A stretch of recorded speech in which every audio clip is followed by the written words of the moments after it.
So thank you very much for the invitation. It's a pleasure to be here. I did my PhD thesis down the corridor at LMD with Olivier Talagrand, who's here. And then now I'm in Jussieu. So today I'm going to talk about a nice adventure, which was the exploration of Pluto. You can see I translated some slides, so it should have been Pluto and not Pluton by New Horizons.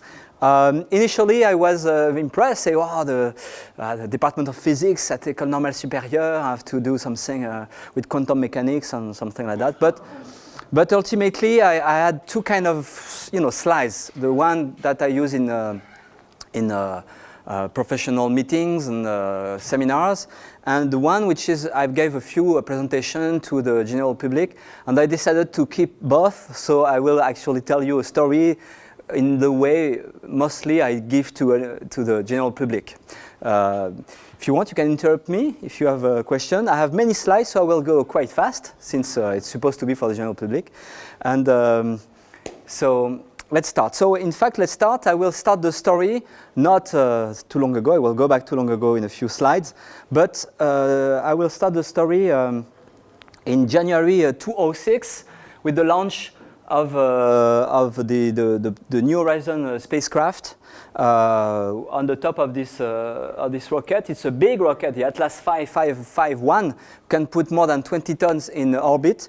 But in this rocket, you only had this one little probe. You can see very small in the entire thing, which was less than 500 kilograms. And the reason, of course, is that it was necessary to go to Pluto, which is far away, 30 astronomical units from the sun, to accelerate the maximum. So in the end, New Horizons is the fastest probe ever launched from the Earth. And after the launch, it took a little more than 1 year to reach Jupiter. Whereas, for instance, if you compare the Juno spacecraft, who just arrived last summer, took 4 years. And then after an acceleration flying by Jupiter, a long flight to reach Pluto, so it was reached Pluto in July 2015. So before continuing, what is the acceleration? The attraction of Jupiter? Yeah, the acceleration, it's a traditional, it's a gravitational acceleration. I think we use the delta V. The acceleration was, I think, maybe 3 kilometers per second. I'm not sure. You have to check. You have only one encounter with Jupiter?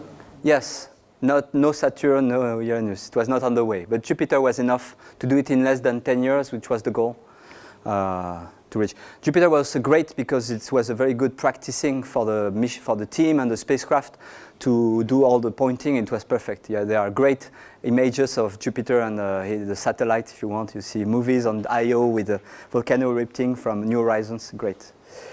But now I go back to this kind of mission is a lot about people, and really this mission is a lot about one guy who's quite famous in the USA. His name is Alan Stern, maybe 60 by now, and he's a very charismatic, short guy, energetic, who has done a lot of things. He's used to fly on various space aircraft. He used to be a chief scientist at NASA, but then resigned. He has started a lot of companies. And he's the PI. I've been known him for maybe 22 years. Since I've met him, he has always been pushing for a mission to Pluto, which at the time was a little exotic. Pluto was just a tiny, icy thing, body far away. No one cared. But he really pushed, and I think he was successful. And the rest of the team is really great.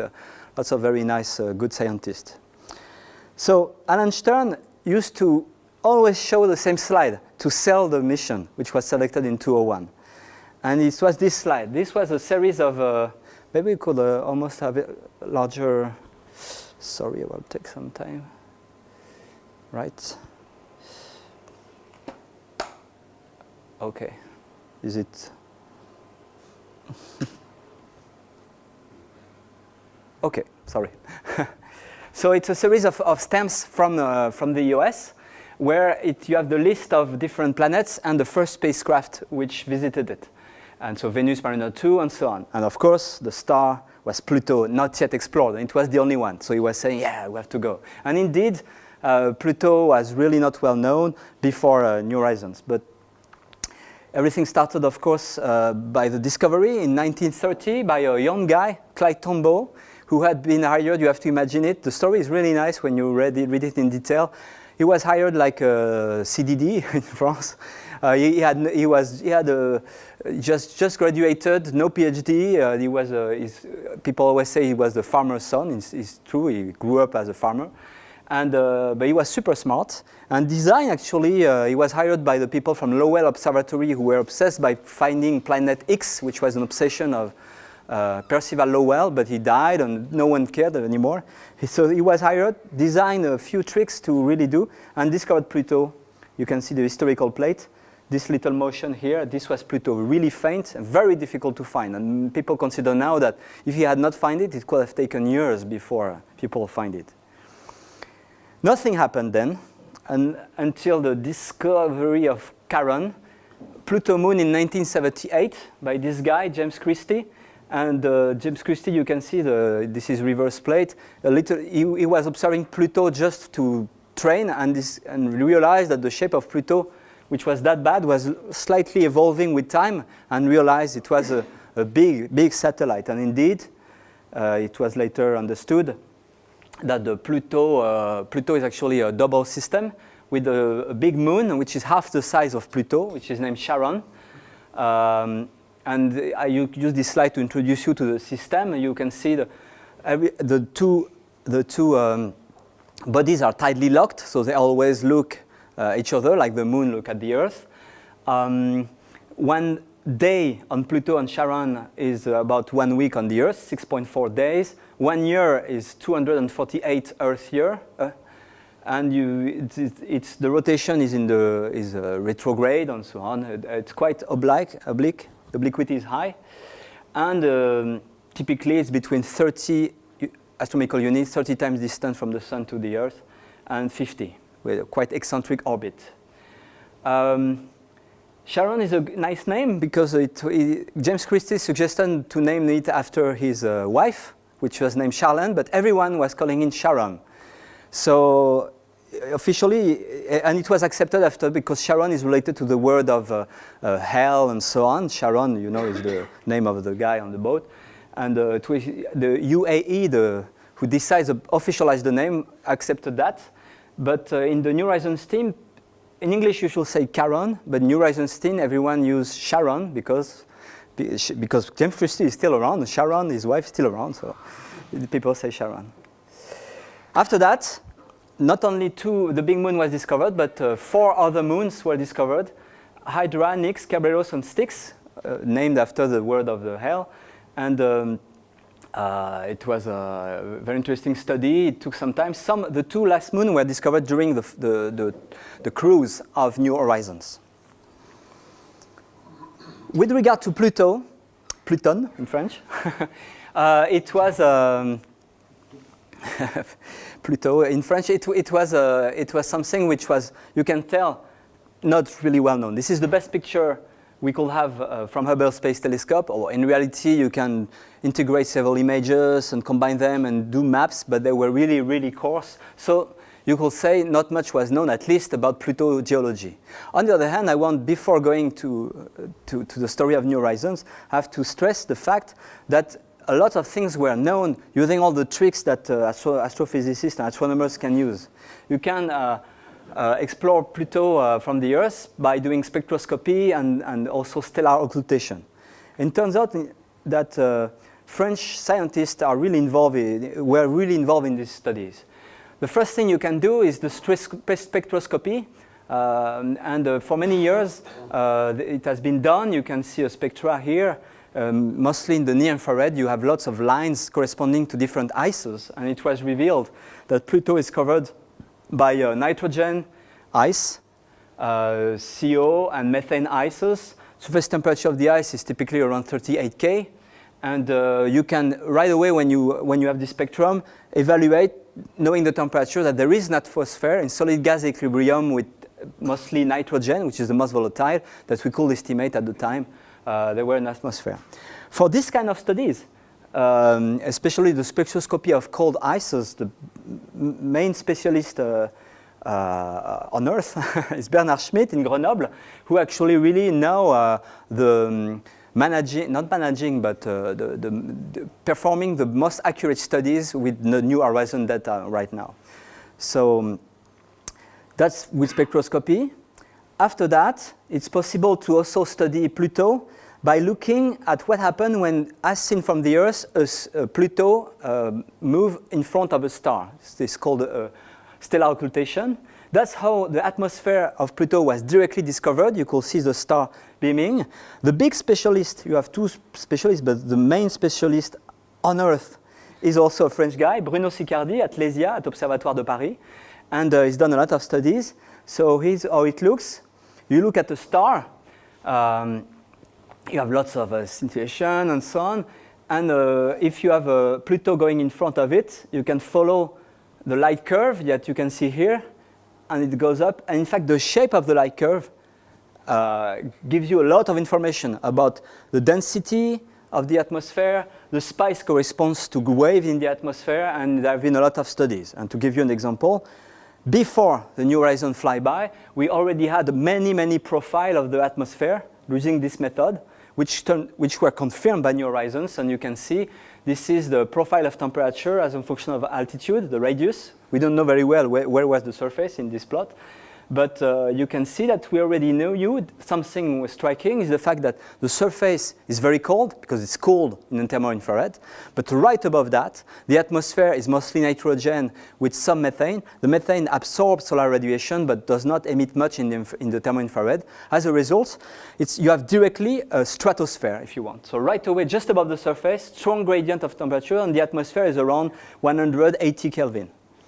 Much warmer. So it's a very specific, it's quite unique atmospheric system compared to the other planets in the solar system. So we knew that before New Horizons. We knew we had these profiles.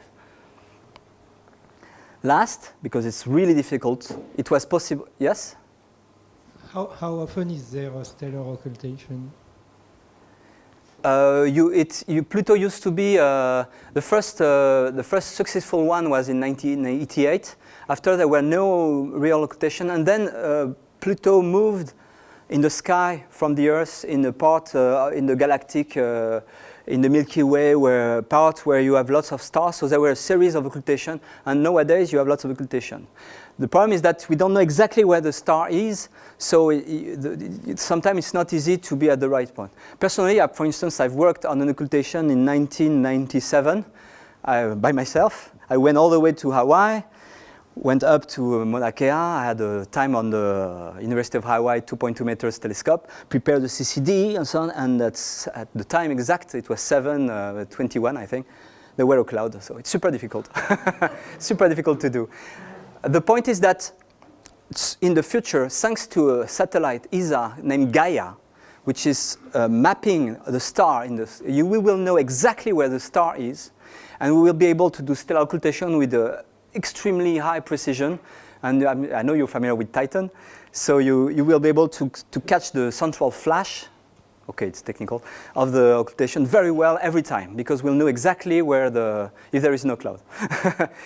So Gaia will be a revolution for this kind of studies. So there have been a lot, and there have been one in July. Just before New Horizons, there were an stellar occultation. Last method which was used is doing the direct spectroscopy of the atmosphere at super high resolution. You have a fantastic spectrometer named CNRS on the Very Large Telescope in Chile. And the specialist is also French, Emmanuel Lelouch at LESIA. He's the reference. Everyone will tell you that. And with very high resolution, you can retrieve the methane, gaseous methane line. So detect the presence of methane, of CO. With radio telescope, you can capture HCN. And he was able to give us a prediction, even more, a calculation of the amount of methane, of CO, and the composition of, and that was before New Horizons. Excuse me, what is the unit of horizontal line? I suppose it's nanometer? This is nanometers. Nanometers? Yes, this is a 2.3 micrometer. It's the near infrared. This is where all the nice lines are for methane. This is They are here, if you're familiar with spectroscopy, this is the R branch in the methane. Sorry? No nitrogen. Nitrogen has no line. It's very difficult to, in the gaseous nitrogen, almost no line. You need to go in the UV. Or, yes, only in the UV. So, we learned that, confirm, okay, we knew that there were a pressure at the surface about 1 Pascal. It's a thin atmosphere. 0.5% of methane, some CO, 0.04% estimated by Emmanuel. And this was before New Horizons arrived. Of course, what was difficult to do is to do geology prediction. What could be the geology? A likely prediction was that because these are moons that were formed 4.5 billion years ago with everyone else, and there is no, usually you have lots of geology going on the satellites of giant planets like Titan, Callisto, Ganymede, Io, because you have lots of heating due to the tides, gravitational tides so it maintains internal heat and geological activity on these bodies. But if you're far, you don't have much heating, not much geology. And an example is Rhea. It's a satellite of Saturn. And this satellite, you can see, is just some ice with impacts.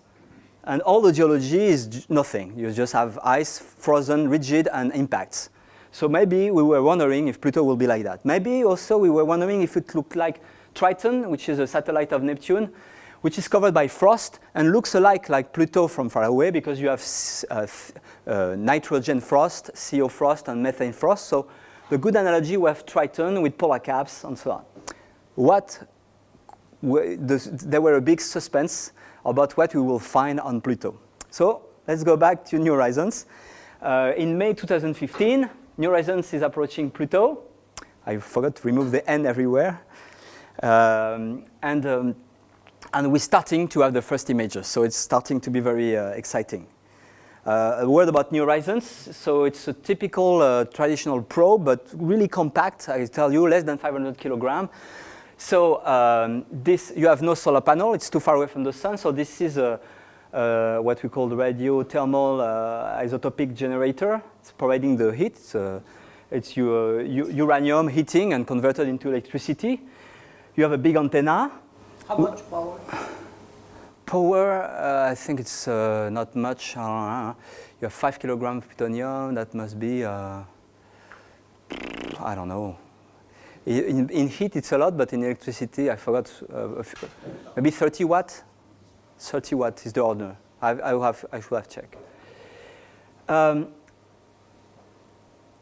then you have some instruments. You have we will probe the atmosphere using the signal from the antenna. You have a high-resolution camera, black and white, but with a long view, long focal. So it's a kind of telescope to really map Pluto from distance. And you can do haze and surface imaging. You have a combination of a color imager and a higher near-infrared spectrometer named LISA and VIC to do the map surface ice and surface temperature. Not really surface temperature, that doesn't work. And the hazes. You had I told you, the radio signal the spacecraft trajectory is designed to go behind Pluto, and the radio signal will be used to probe the atmosphere. It's called the radio occultation, just like stellar occultation, but with radio signal. You have a UV spectrometer named ALICE, which is designed to measure temperature and aerosols and lots of things. And lots of a few captors which are designed to investigate the space environment, I mean the ions and particles. So here we are in April, 105 million kilometers. The typical distance is 1 million kilometers per day, about that. You can see we're starting to have images where you can distinguish Charon from Pluto. This is Pluto in May, starting to see better than Hubble. And slowly they're approaching, and we can see the different side of Pluto. This is the July 3rd. We start the imaging camera, the color camera can put color on the high-resolution Lory images, so we can see that Pluto is brownish. And everything is prepared for the 14th of Juillet, Bastille Day, July, the flyby. And you can see the geometry is such that you really go, the system is, the angle is, you don't really reach Pluto by like a slice, you really go through the system. And I told you it is designed to go through the system between Pluto and Charon. And the design is such that you will go in the shade of Pluto and then in the shade of Charon, and each time the radio signal, the Earth is really close to the Sun by design. The date of the flyby was selected for that. Sun was close to the Earth. It's always close to the Earth, but at the time it was really close to the Earth, so that you could do you could look at the Sun through the atmosphere at about the same time that the radio signal could go also through the atmosphere and go to the Earth. In practice, in fact, the radio experiment is the opposite. You use a 60 meters radio telescope on Earth, you send a very strong signal, and the signal goes through Pluto atmosphere and is captured by the spacecraft. So this was designed that way. The relative velocity is 13 kilometers per second. You can tell it was impossible to stop. You would have needed a complete rocket like Soyuz to stop. And the flyby was about 10,000 kilometers from Pluto and 27,000 kilometers from Charon. Big event on July 4. Big surprise, New Horizons stops working. So the spacecraft had been perfect so far. It's full of redundancy. Every system is there twice to be sure if it broke, you can use the other one. Nothing had broken. It was completely in space business. You have a chart which are green or red depending on the status. Everything was green, and suddenly it stops working. Big panic. It was July the 4th, so Independence Day. And it was a little panic because to debug the problem, the signal takes 4.5 hours to go. If you ask a question, if you want to say, okay, is there a bug there? So you try syntax error. You need 4.5 hours to go back. No, you don't do that. So it was actually, the bug was fixed using the local spacecraft. We had a spare model in the room next door, so it's called debugged. And it was understood quickly that it was not too serious. But Alice Bowman, the mission operation manager, we call it MOM, was really good, and the team was very good. I was not on the front line, I'm not doing that, but it was very impressive because it was 10 days before the big event. So on July 14 was the flyby of Pluto system. And during that time, we will have no connection with New Horizons because it will be too busy to do all the observations. So it was all programmed, and to look Charon, Pluto, the satellite, the atmosphere, it was extremely busy. No contact for even more than 24 hours. So it was really stressful to wait for the output of that. The reason is that we didn't know if there could have been a problem, and also it is possible that we didn't know if the system could have been a little dusty. With dust, if you are at 14 kilometers per second, it's really dangerous. And it was really scary.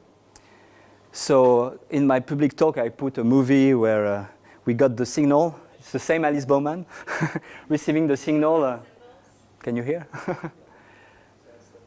This is the ultimate joy at NASA. Okay, copy that. We're in lock with telemetry with the spacecraft. That's Woodstock. So big success. And then right away, the first signal was containing the information about the level of filling of the memory. And the memory was full, so everyone was happy to know that it was full certainly of data. And then suddenly, up, we got the images. So, and we discovered this new world. This is Pluto seen by New Horizons, and we have to understand what's going on. So this is the typical image, the real color image. It's brownish. Very often, you may see where we use, it is used false color to highlight the contrast. To give you an idea of the geometry, it's really a northern spring. So this is the North Pole, this is the equator. The equator is there, and a lot of the southern hemisphere is in the dark. It's the polar night. you have data mostly on the side which was seen during the flyby, and the rest of the planet is mapped, but with a much lower resolution because you remember you need 6 days to rotate. So the map of this side was obtained 3 days before, 3 million kilometers away. So the resolution is not super good.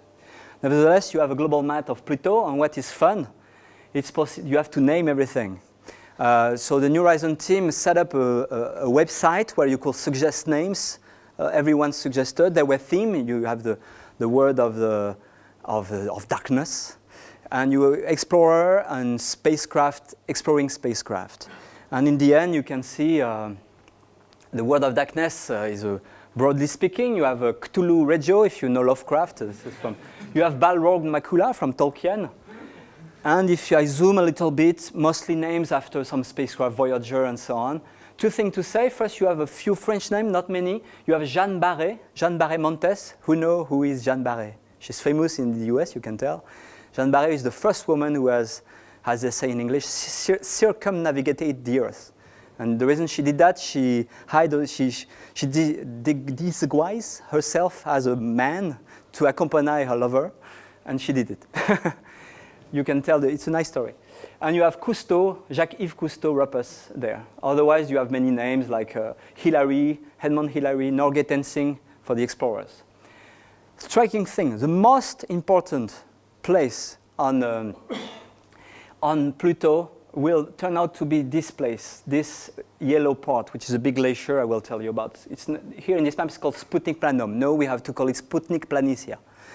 But it's named after Sputnik, the Russian space, Soviet spacecraft by NASA. So it was, I know the team, they were happy to do that. So the most important point on Pluto is named after the Sputnik, which was in the 50s a big shock for NASA. So it's interesting.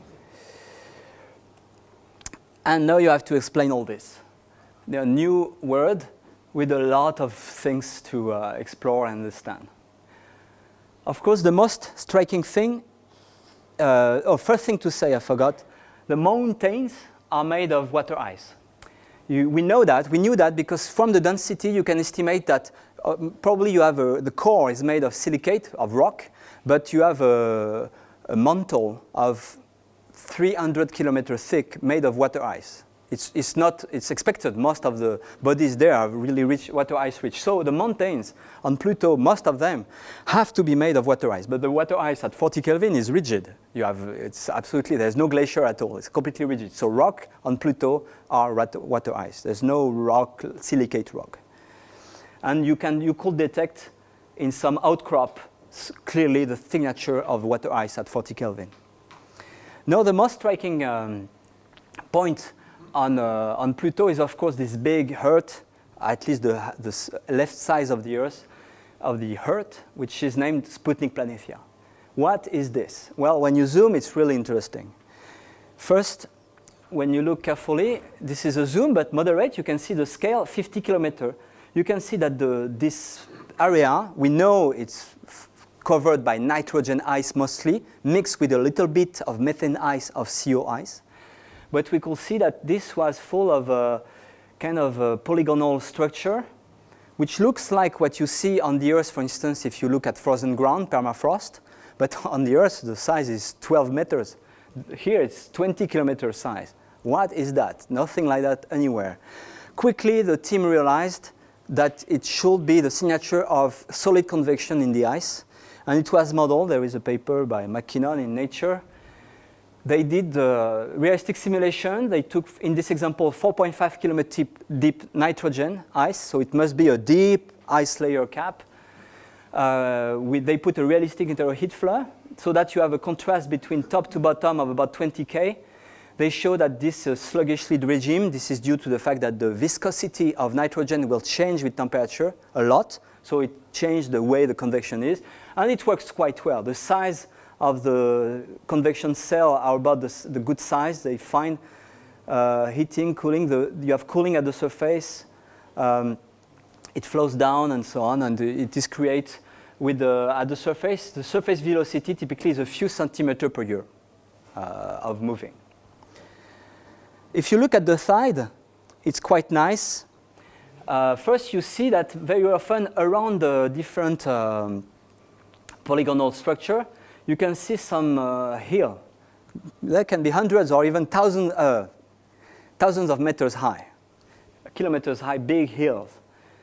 And they are clustered like that around, they tend to follow the shape of the polygons. What is that? The story is that probably these are mountains made of water ice. Water ice float on nitrogen ice, flowing. So it's like a kind of iceberg. And since you have this convection motion like that, they tend to accumulate where you have the downwelling of nitrogen ice, but since they float, they don't dive. Now, if you look at the side, it's interesting to see that you have some nitrogen ice which is higher, and you find big glacier flow, very similar to what you find on the Earth for water ice flow. And you have lots of evidence and mapping. I didn't put all the slides showing the flow of nitrogen ice glacier just like on the Earth. And it's very nice because, of course, just like on the Earth, this nitrogen ice flow tends to carve and sculpt the mountains, which are made of water ice. And this is the eastern side of the Sputnik Planitia. This is nitrogen ice, and all these mountains, which are up to 3,000 meters high, 3 kilometers, cliff, are probably sculpted by the nitrogen ice flow. I like these images. This is one of the first images that we got, if some of you follow the story. We got it a few hours after the flyby, among the first images. This was made headlines. You may have seen it on July 15, 2015. And you can see the big mountains, and it was very impressive to see that. They are big. You can estimate the size with the shade. This is a 3,000 meters high cliff. And this is, of course, caused by the flow, a little bit like on the Earth. You have, at the edge of Greenland, for instance, a place I like a lot. I've been traveling there. You can see these beautiful landshapes, and all the mountains there are sculpted by the ice flow. And this makes beautiful countryside.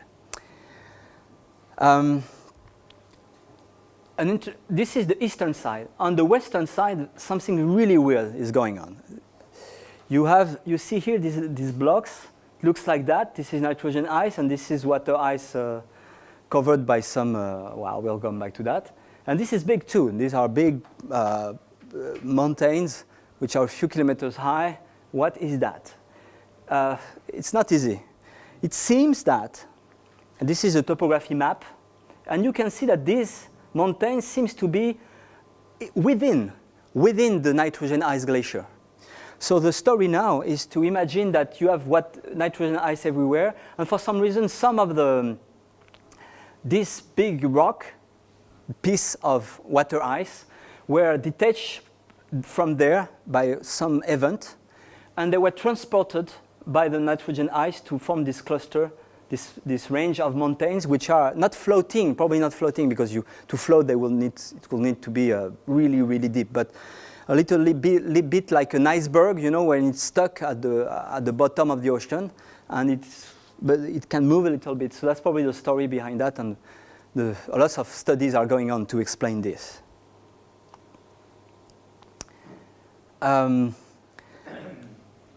Another question, of course, if you go back again, how comes that you have a polar cap, not polar cap, a nitrogen ice cap, which is at the bottom, again, I've shown you the topography, which is at the bottom of a basin, probably originally maybe an impact basin made by an impact in the past, and at the equator. It's the exact opposite of Antarctica. Antarctica, it's on a mountain at the pole. How is it possible? Well, first, the reason why it is at the equator is not completely surprising. The reason is that the obliquity of the planet is so high that on average, you receive a little bit more energy at the pole than at the equator. So if you have a long thermal inertia, you, on average, colder when you are at the equator than at the pole, if you have a long thermal inertia. If not, it's another story. Secondly, why is the nitrogen ice cap at the bottom of the basin and not at the top? Well, in fact, this is expected.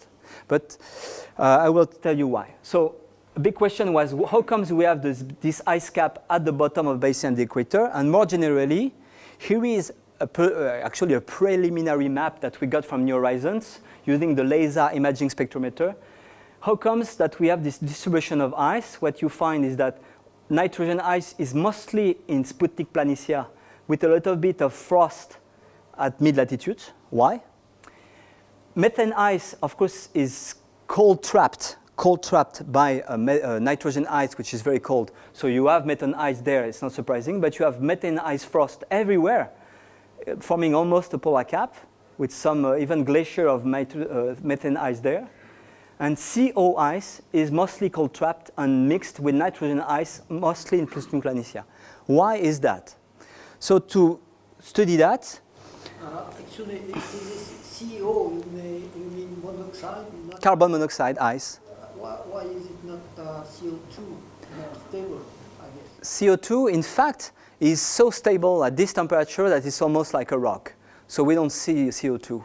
It is not volatile at all. So it's not surprising that we won't see frost of CO2 because it's not volatile. You see what I mean? There probably are some CO2, but CO2 is dense. It's probably is denser than water ice. It's probably deep in the crust, and we don't see CO2. The ratio, you cannot imagine how much is the ratio between CO2 and CO in mass in the whole. No, it's not easy because you must have a lot of hidden CO2 in the crust. Frankly, I don't know. So CO2 is not volatile. So it's so cold that CO2 is not even it's not a gas, it's not even a frost, it's just rock. So to study that, we did something very simple with my student Tanguy Bertrand. We decided to, of course, do modeling. And the modeling is super simple. This is what I used for public lecture. You compute the insolation, the thermal balance with infrared and so on. It's very easy.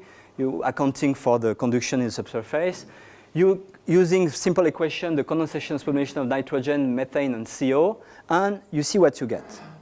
So this is an image of Tanguy. I don't know if Tanguy is here. And this, with Alan Stern, you can see Alan Stern is very impressed by Tanguy's work. And what do we find? And it turns out to be super easy. This is what we found. I will show you simulations with a little bit of topography. You see some topography from New Horizons. Initially, we did it with an even more simple topography in the original publication, that I will show you a movie with a little more realistic topography. Initially, we put nitrogen, methane, CO ice everywhere on the planet. And we run this model for thousands of years, and we see what happened.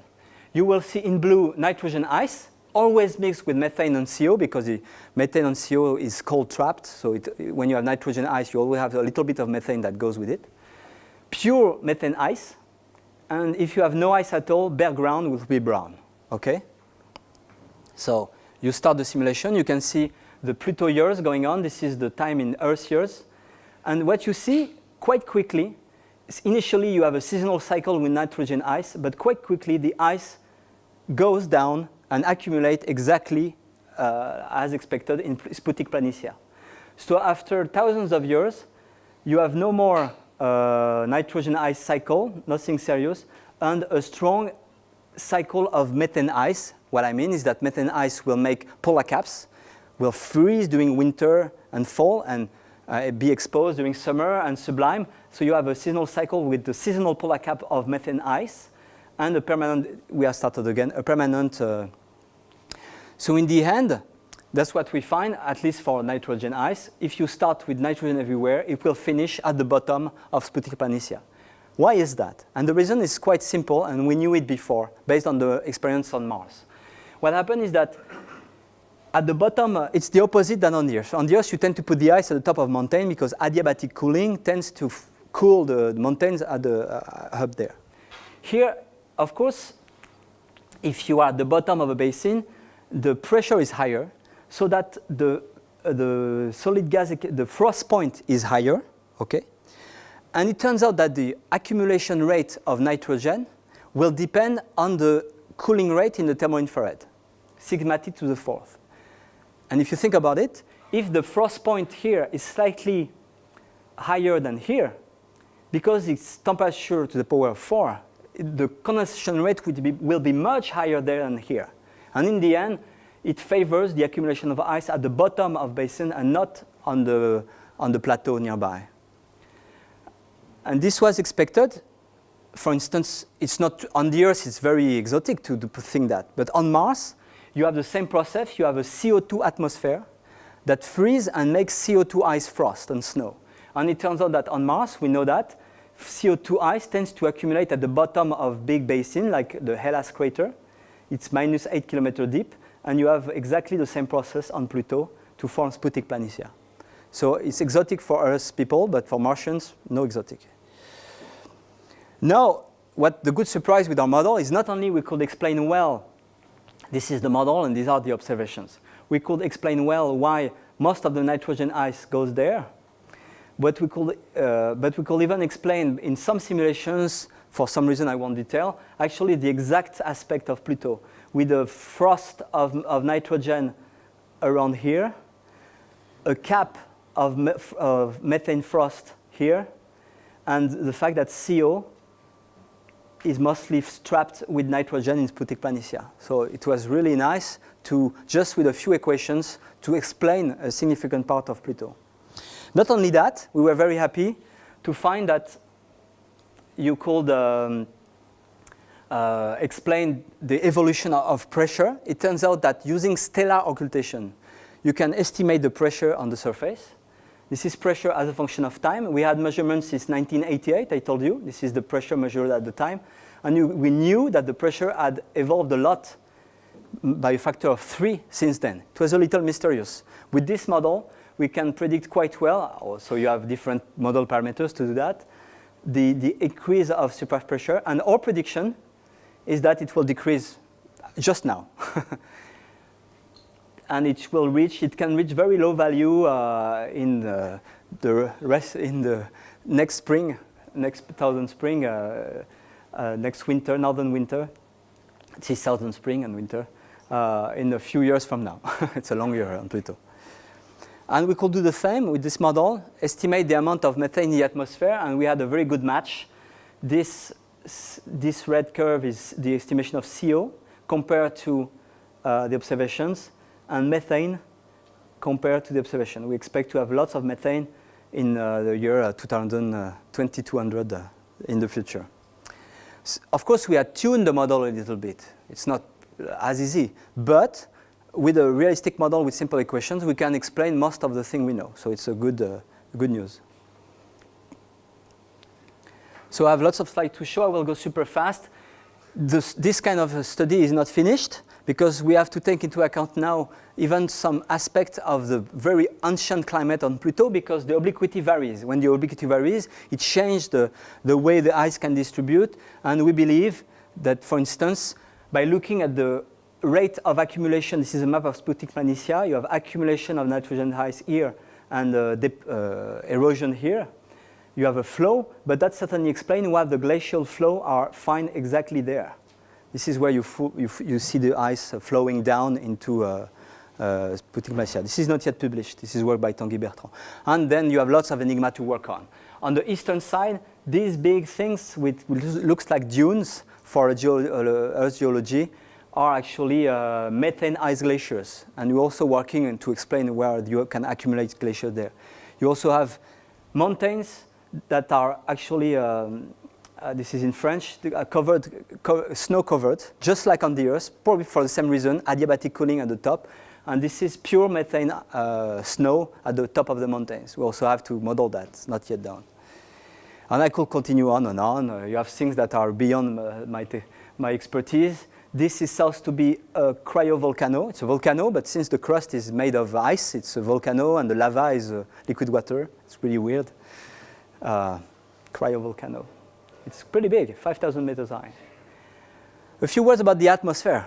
I told you there is an atmosphere, and of course I'm from Laboratoire de Météorologie Dynamique. We want to study the atmosphere.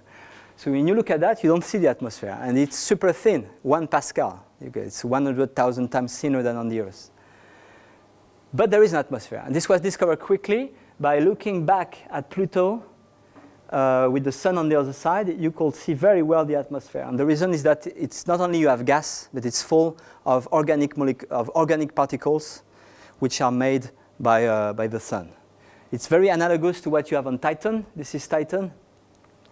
And as you all know, Titan is completely yellow, and you don't see the surface because the atmosphere is full of organic particles, which are the product of the photolysis of methane gas by UV photons. They break the methane, and that makes organic molecules that together form plastic particles, if you want. They name tholins. So you have, on Titan is very well known, and it was expected on Pluto as well.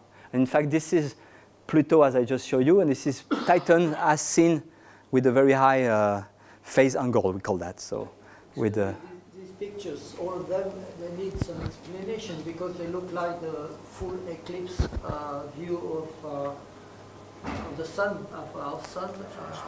What is the? I mean, it's after treatment that you can. No. These are real color images. So the sun is exactly on the other side, and the sun is there on the other side of Pluto. This is Pluto. You are in the shadow. In the shadow of Pluto, okay. Absolutely. So how do you say contre-jour in English? What is it? It is bluish. Can you guess why? What is the wavelength of the? This is color images. So this is as seen by the eye, human eye. Yes, real color. It's bluish, and I'm sure you guess why. It's the same kind of reason why the sky is blue on the Earth.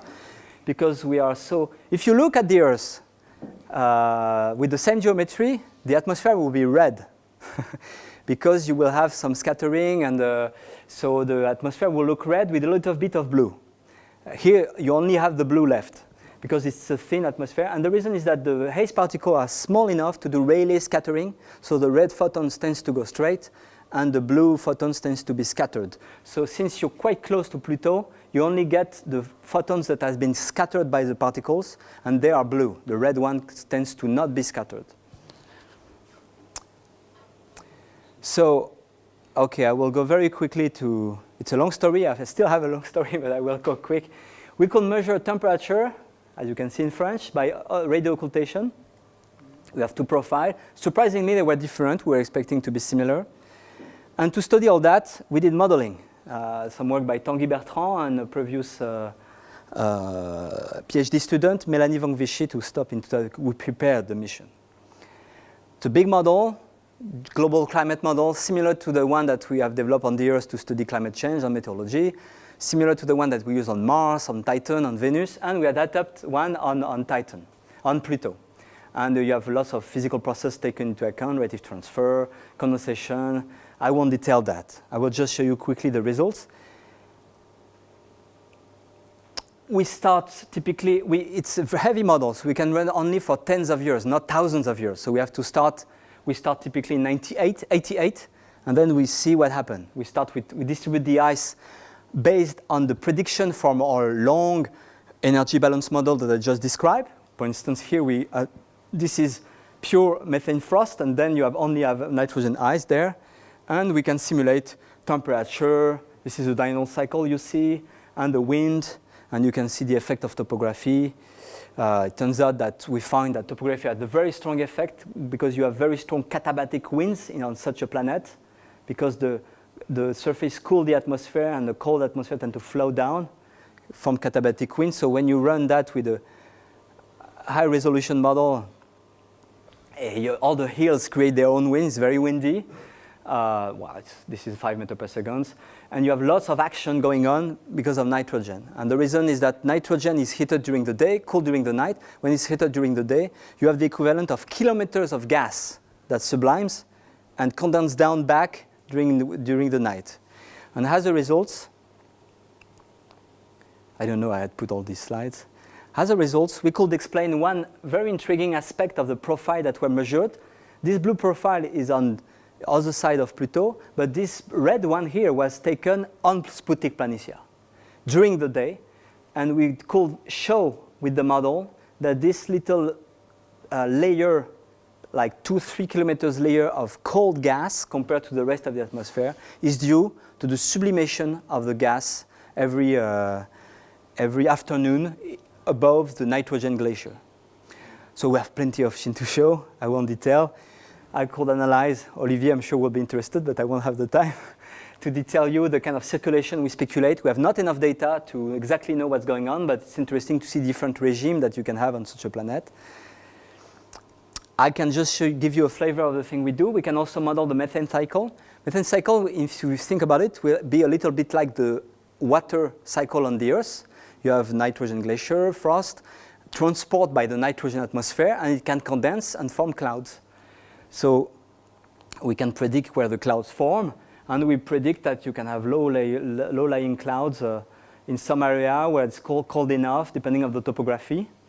So this is a prediction, in fact, but they are really thin, not easy to see. There have been some observations which are intriguing, where you could see local clouds there. They might be the methane ice clouds that we just simulated, but we still have to work on that. Back to the organic haze I mentioned to you. Actually, it was not completely unexpected. In fact, with Tanguy Bertrand, we had done some modeling before the flyby. Modeling is the following. You have to imagine the physical process. This is altitude versus altitude, and we take into account the photolysis of methane by UV. This is Lyman alpha at 121 nanometer. It creates the molecules, then it creates precursor molecules that convert to aerosol with a decay time in our model, and then we simulate the transport of aerosols. The goal, this is simple, but our goal was to understand what could be the extension and the distribution of the haze. And we did well. We were able to predict, actually, that they will have more haze in the north and the south, that it will go quite high.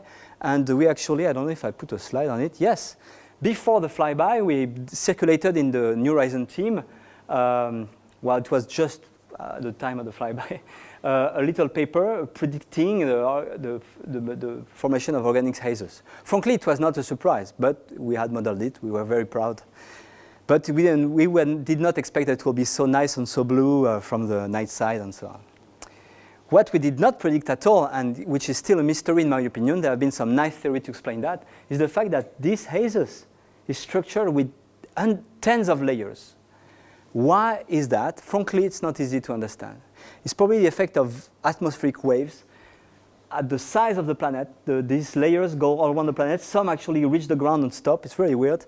Must be related to gravity waves or Telmo Ties, which are the atmospheric waves created by the diurnal cycle.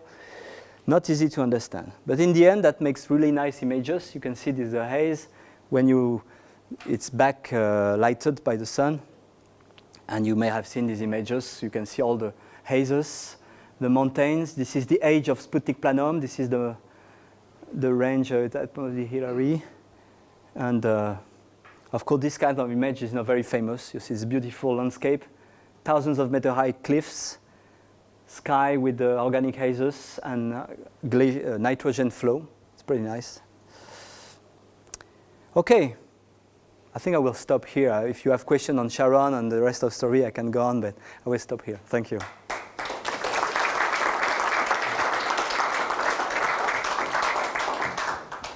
I've been trying to guess how many parameters you have to imagine or to make it by hypothesis for your models to become realistic. So I can see one which would be the depth of this nitrogen glacier. You just said it was a few kilometers, it depends on the impact. But what other things do you not know that you have to imagine and to make the picture? It's a good question because it is true that our models are super sensitive to the assumption. The key parameter that we play with, the first one is the thermal inertia of the subsurface. The year is so long, if you're familiar with that, the thermal wave goes really deep. So we know it has to be high because you go to solid ice. But we have to play with that, and if you take a low thermal inertia, it won't work. We need a high thermal inertia, but around 1,000 SI units. It worked nice and it makes sense. The other parameters then were the albedo of the nitrogen ice and methane ice. And we tuned them. Frankly, we got good results assuming albedo, which seems to be lower than what is observed. It's a little mystery in some way. But frankly, assuming realistic albedo for this ice and thermal inertia, nothing else, it was quite easy to simulate Pluto, which actually looks like the observed Pluto. So it makes sense, I think. Even though it's true that if I change a little bit, I don't know, nitrogen albedo, the pressure is much higher, less realistic. So we could not have predicted exactly what's going on Pluto, but now that we have the data, we can understand with realistic parameters, reproduce what's going on. What is the probe doing now from your house? The probe, the probe now is continuing, and the objective is to it's working a little bit, looking remotely at some objects. You know that beyond Pluto, you have a complete family of objects, which are known, which is known the Kuiper belt, which is the same than the trans-Neptunian object, or TNO in our jargon. There are lots of them which has been detected, and after a lot of work, it has been possible to select one which was reachable by the spacecraft.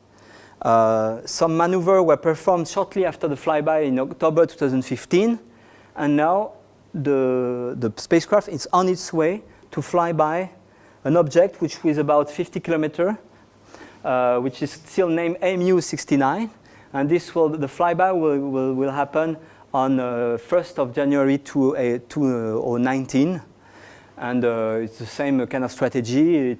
The trajectory is designed to go in the shade of the object and also to use radio occultation to monitor anything.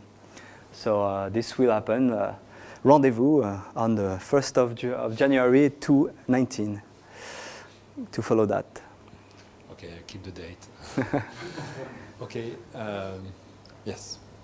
I have a question about the bulk of this planet. Now you know about the density, I suppose. Yes. So my question is, are there two categories of planet for our solar system?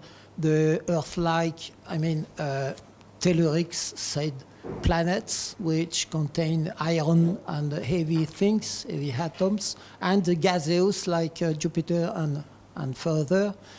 What about the average proportions of atoms in the whole system, solar system? Is it very much made different when the distance is small and when the distance is large from the sun?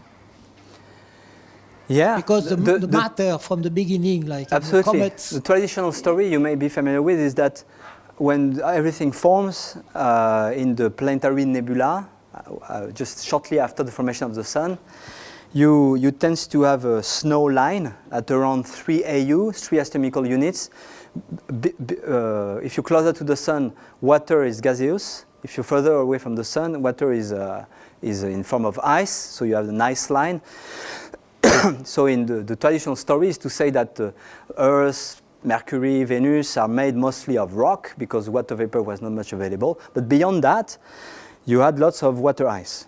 Enough, for instance, when you started to make big bodies, they were so ice-rich, they were so massive that they could keep a big hydrogen atmosphere and become Jupiter, Saturn, Uranus, Neptune. But all the satellites that were formed by what was left over are very, very icy, very ice-rich.